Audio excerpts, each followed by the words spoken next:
2020 was supposed to be a record-breaking year.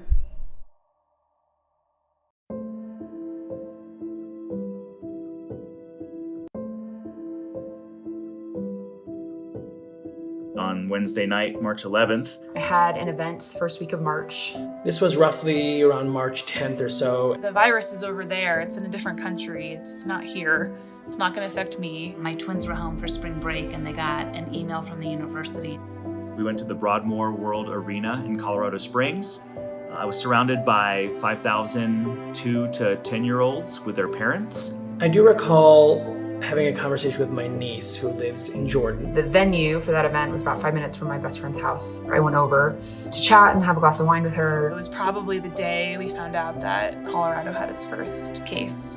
She was telling me about all the toilet paper she'd just purchased, and she was stockpiling hand sanitizer, and I was giving her a hard time. We got another email that said, just kidding, we're doing online classes for the rest of the semester and you need to be moved out of the dorms. That feels so long ago that I was in a large arena with thousands of people enjoying a live concert. She had sent me a video of the sirens going off in the capital city of Amman. Those sirens were indicative of telling people it's time to go and shelter in place. Yeah, about a week later, things got real for me, and I realized how wrong I had been. The U.S. government is calling the coronavirus outbreak a public health emergency. The thing we're concerned about is the transmission from person to person to person. New York State's 19 million residents will be under a stay-at-home order. One person with coronavirus in King County, Washington State, has died. Here in the U.S., the numbers are soaring, more than 26,000 cases.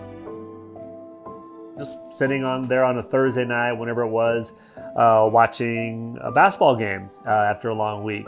As soon as the NBA postponed the season, the camera pans over to Mark Cuban, owner of the Dallas Mavericks, and he looks at his phone and he gasps. When they closed their doors, that's when I knew it was getting real. You're talking 45 home games being canceled.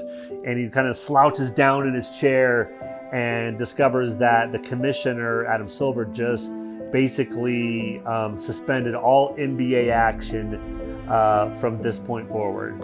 I knew that within the hour, the season would be suspended. So we're learning that March Madness has been canceled. The NCAA just putting out a statement. Reports from an IOC member that the 2020 Tokyo Olympics will be postponed until next year. This is a circumstance in the United States, Stephen A., that is going to last a lot longer than I think most people have gotten their minds around its reality.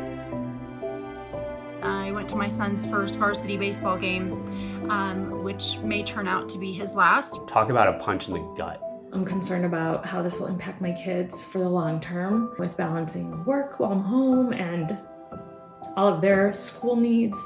I want to make sure that their emotional needs are met and kept as a priority. So that does worry me. I'm 6 months pregnant now, so hitting me, not being able to see my family and really get ready for the baby coming and have my husband go to doctor's appointments with me, it's really hit me and gotten real for me in that aspect on the personal level.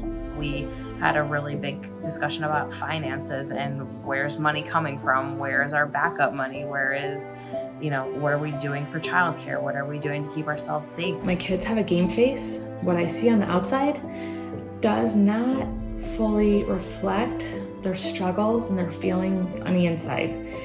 And I just didn't realize that before. It happened so quick and it affected so many of us. It just becomes very surreal and you feel very vulnerable.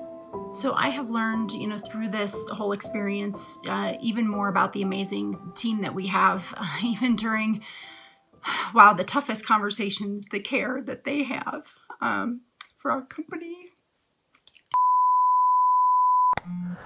I never thought our company would become this vulnerable.